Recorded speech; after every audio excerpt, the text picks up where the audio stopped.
তুই আমার কাছে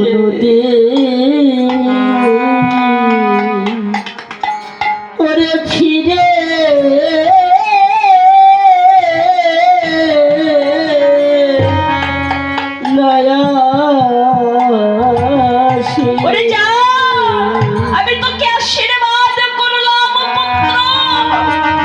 আমি তোরে করি এই আসি এই পাপ লঙ্কা করিতে তুই যেন আর কোনদিন ফিরে না আসি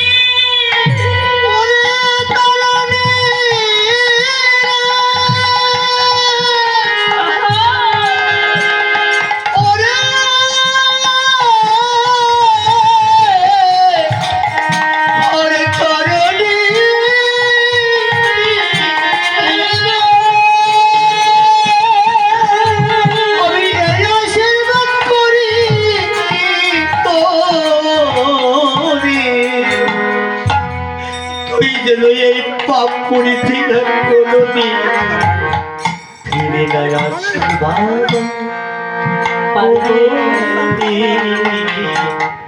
ওরে আমার বুকের মা পারবো কোনদিন আমরা আমাদের সন্তানকে এমন ভাবে পাঠিয়ে দিতে?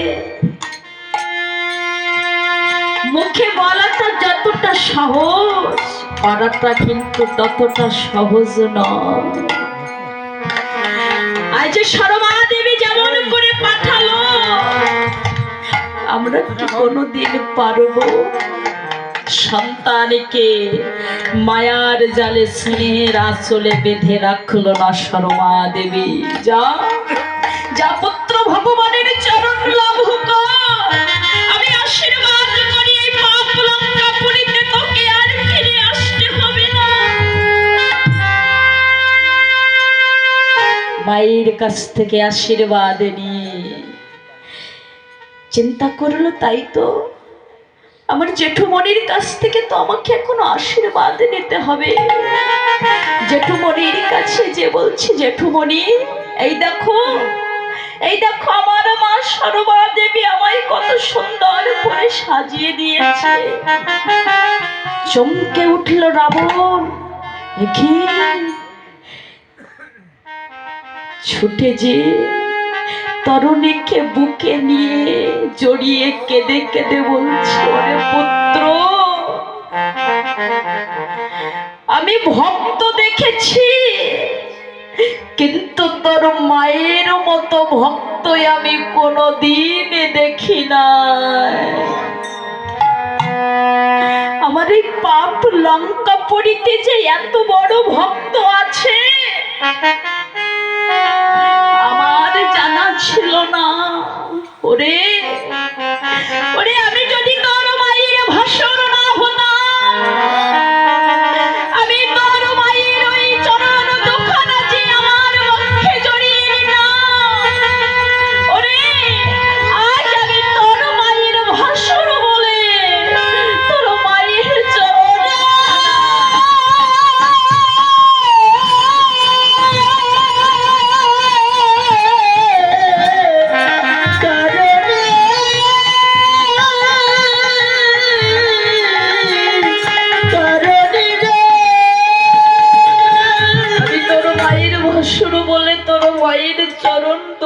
আমি মুখে জড়িয়ে যেতে পারছি না। তোর মায়ের মতো ভক্ত যে আমার লঙ্কা পুরিতে আছে আমার জানা ছিল না। আশীর্বাদ করে দিল রাবণ। তরুণী যুদ্ধক্ষেত্রে উপস্থিত হয়েছে। এদিকে আপার পক্ষে আছে ভগবান রামচন্দ্র। আজ ঘোষণা করে দিল এই যুদ্ধ আজ আমি করব না। লক্ষণ বলছে, দাদা যুদ্ধ করবে না কেন? কেন যুদ্ধ করবে না? রামচন্দ্র বলছে, লক্ষণ সামান্য ওই বালকের সঙ্গে কিসের যুদ্ধ? ও তো সামান্য বালক, সামান্য মাত্র বালকের সাথে আমার কিসের যুদ্ধ? লক্ষণ বলছে, দাদা ওটা মায়া। ওই রাক্ষস রাবণের মায়া ওটা, তুমি মায়াই ভুলো না দাদা, তুমি যুদ্ধ করো। রামচন্দ্র প্রথমেই একটি বাণ ছুড়লো, ছুড়ে দিল বাণ, কিন্তু কিছুই হলো না, মৃত্যু হলো না ওই ছোট্ট বালকের। যে কোনো একটি বাণেই যে বালকের মৃত্যু হতে পারত, রামচন্দ্রের বাণে সেই বালকের মৃত্যু হলো না। অন্তর্জনে ভগবান মধুসূদন অন্তরে জানতে পারলো যে যুদ্ধ করতে আজ আমার কত বড় ভক্ত এসেছে। প্রথমেই তরুণী একটি বাণ ছুড়ল, সেই বাণে আজ ভগবানের চরণ দুখানা ধৌত করে দিল। পরে একটি বাণ ছুড়ল, সেই বাণে এসে পুষ্প বৃষ্টি করে চরণ সেবা করে দিল। একে একে যখন প্রভুর চরণ সেবা করে দিচ্ছে, ভগবান অন্তরে সবে বুঝলো, ওরে ভক্ত, এ জগতে তোমার মতো ভক্তের চরণ ছাড়া আমি হয়ে যাব। কি করলো ভগবান রামচন্দ্র? বাণ ছুটতে লাগলো, কিছুতেই মৃত্যু হচ্ছে না। দেখুন মা, মা সরমা দেবী ঘর থেকে কি আশীর্বাদ করে পাঠিয়ে দিল। এদিকে পিতা হয়ে বিভীষণ আমার ভগবানকে দেখে বলছে, দয়াময়, যে কোনো বারেই যে ওই পুত্রের মৃত্যু হবে না। ভগবান জানতে পেরেছে, বিভীষণকে দেখে বলছে, বিভীষণ, তবে তুমি বলো কোন বাণী এই বালকের মৃত্যু হবে? কেমন পিতা বুঝুন, পিতা হয়ে আজ নিজের সন্তানের মৃত্যু বাণ বলে দিচ্ছে। প্রভু, ওই বালকের মৃত্যু হবে একমাত্র বৈষ্ণব বাণী। যে দেখো ওর সর্ব অঙ্গে রাম রাম রাম রাম রাম রাম জয় রাম অঙ্কিত করা। যে কোনো বাণেই ওই বালকের মৃত্যু হবে না দয়াময়, একমাত্র বৈষ্ণব বাণ ওই বালকের উপর নিক্ষেপ করতে হবে। কিন্তু বৈষ্ণব বাণ প্রভুর কাছে নাই। পিতা হয়ে পুত্রের মৃত্যু বাণ তুলে দিল ভগবানের হাতে। কেন না, আমার সন্তান পাপ লঙ্কা পড়িতে এসেছে, ভগবানের চরণ ছাড়া আমার সন্তান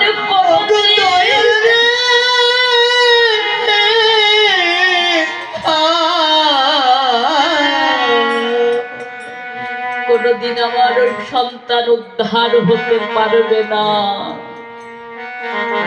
ছুড়ে মারল সেই বৈষ্ণব বাণ, যেই ছুড়ে মারল ওই বাণটি এসে তরুণীর ঘর থেকে মুন্ডটিকে আলাদা করে দিল। যেই ঘর থেকে মুন্ডটিকে বিচ্ছেদ করে দিল, ওই মুন্ড থেকে একটি নাম, জয় রাম জয় রাম জয় রাম জয় রাম।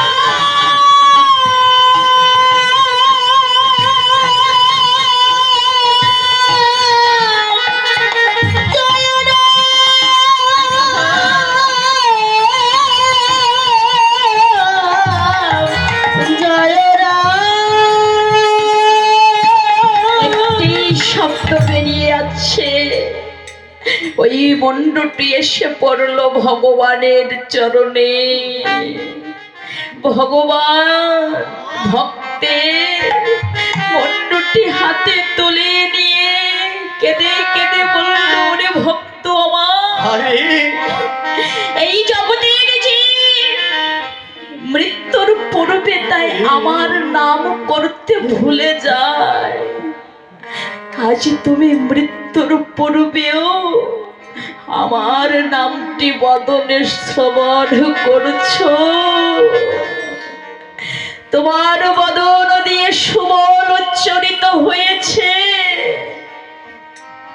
তুমি মরণকালে সুবল উচ্চারণ করেছ, ওগো ভক্ত, এ জগতে তোমার মতো ভক্তই আমি হারিয়ে ফেললাম। তাই তোমার মতো ভক্তের চরণ লাভ করা তো আমার এ জন্মে হলো না।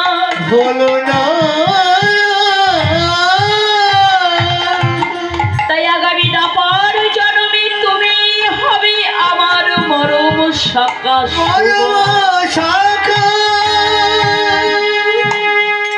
আর তোমাকে সঙ্গে লই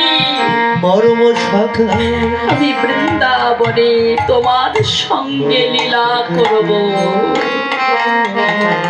তাই সেই ত্রেতা যুগের সেই তরুণী হলো বৃন্দাবনে মরম সখা সুবল। সেই সুবলকে সঙ্গে লয়ে রাধা কুণ্ডের তীর শোভা দর্শন করছে। ভগবান তো অচেতন হয়ে আছে। সুবল দেখে দেখে বলছে, ওরে সখা, একটিবার কথা বল। আমি ঘরে ফিরে গেলে মাথা যশোমতি যখন জিজ্ঞাসা করবে, ওগো শ্রীদাম সুদাম দাম বসুদাম মধুমঙ্গল সুবল,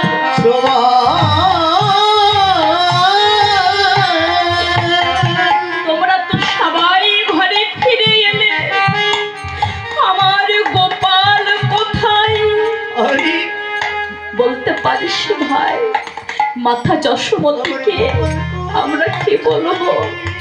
তুই কথা বলবি না তো?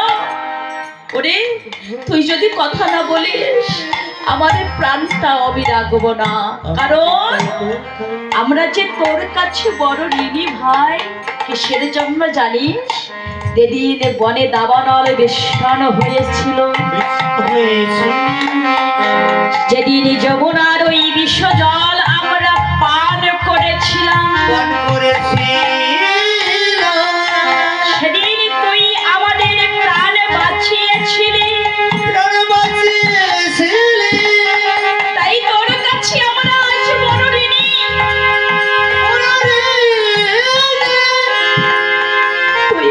তুই যদি চাস আমার প্রাণটাও আমি তোকে দিয়ে দেব, কিন্তু একটিবার কথা বল। তুই কথা বলবি না তো? ঠিক আছে, তুই যখন কথা বলবি না আমার প্রাণটাও আমি রাখবো না। ওই রাধা কুণ্ডের তীরে ঝাঁপ দিয়ে আমি আমার প্রাণ বিসর্জন দেব। তাই ভক্ত যাচ্ছে প্রাণ বিসর্জন দিতে।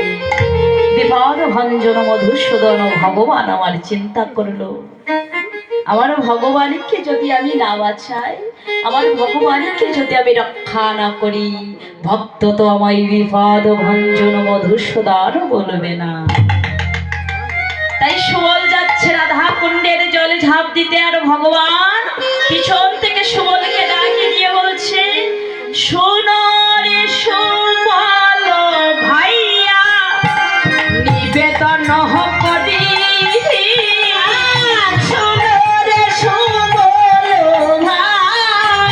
নিবেদন করি,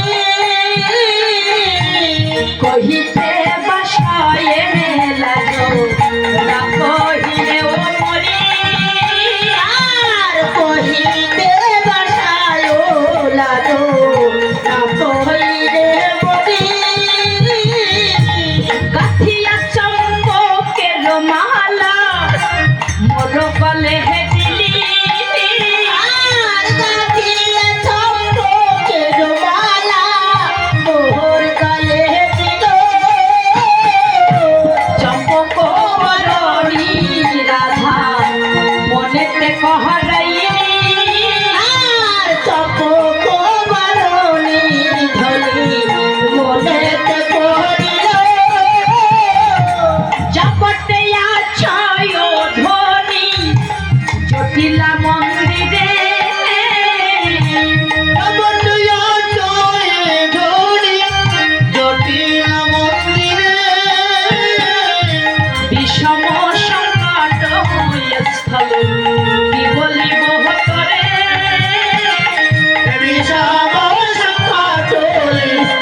করছে, তবু তোর সঙ্গে বলি, যখন থেকে চম্পক ফুলের মালা তুই আমার ঘরে গলে পরালি, তখন থেকে ওই রাধা রানীর কথা যে তুই আমার মনেতে করাইলি।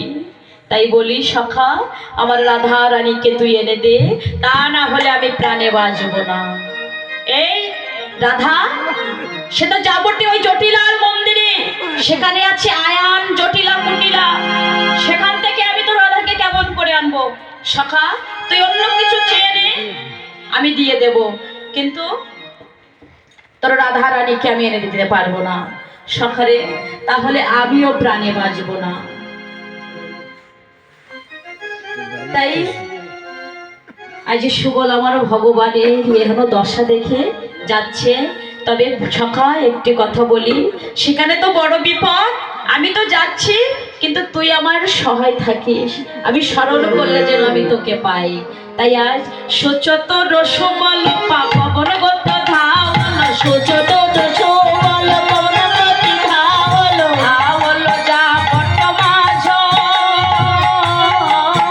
আর আওল যা বট মাঝ, জটিলা কনি কট হল উপনীত, জটিলা কনি কট হল উপনীত, লীন বদন জড়াল, আর মলি নদী দাঁড়ালো, দাঁড়ালো দাঁড়ালো, আর দাঁড়ালো দাঁড়ালো, জটিলার ওই মন্দিরে এসে দাঁড়ালো দাঁড়ালো, আর জটিলার মন্দিরে এসে দাঁড়ালো দাঁড়ালো। জটিলার খিড়কির দ্বারে এসে দাঁড়িয়েছে, দাঁড়িয়ে বলছে, দেখা যেন না হয়, তবে বলে না, যার কথা ভাবি মনে পথে দেখা হয় তার সনে, আর যার কথা ভাবি মনে পথে দেখা তার সনে, আর যাহার দেখা ভাবি মনে পথে দেখা তার সনে, জটিলা কো দুয়ারে দাঁড়ায়ে আহারে, আর জটিলাকে দুয়ারে দাঁড়ায়ে আহারে, বাঘিনী দাঁড়ায়ে, আর বাঘিনী দাঁড়ায়ে, হরিণীকে গিলবে বলে যেন বাঘিনী দাঁড়ায়ে, আর হরিণীকে গিলবে বলে যেন বাঘিনী দাঁড়ায়ে, বাঘিনী দাঁড়ায়ে, আর বাঘিনী দাঁড়ায়ে। কৃষ্ণ সেবার জন্য যদি কেউ দক্ষিণা দিতে চান, আমার পক্ষ থেকে যাচ্ছে, দক্ষিণা দিবেন। আজ যেই খিড়কির দ্বারে যে দাঁড়িয়েছে, জটিলা ডাক দিয়েছে, এই কে রে ওখানে, এই কে রে, এই খিড়কির দ্বারে উকি মারছে কে? বেরিয়ে আই বলছি। বেরিয়ে এসেছে। এই বলো। এই সুবল, এই তুই এখানে এসেছিস কেন? সত্য করে